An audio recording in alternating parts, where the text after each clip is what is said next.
Yo, what's up guys, welcome back to my channel. Today I will show you my AK-47. So AK-47 is a Russian gun and it's also the most popular assault rifle, so that's why I decided to build one.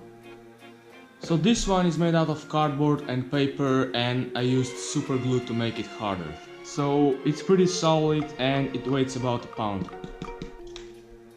The gun does not shoot, but some parts are working. So here we have a stock, handle, trigger guard, and here is trigger and it is working. And then we have a barrel and it's completely made out of paper. Full auto switch is also working, so I can switch to full auto or to single shooting. So the coolest thing about this AK-47 is magazine. So if I press this, I can pull magazine out, and if I want to put it back, you should hear a little click, just like this.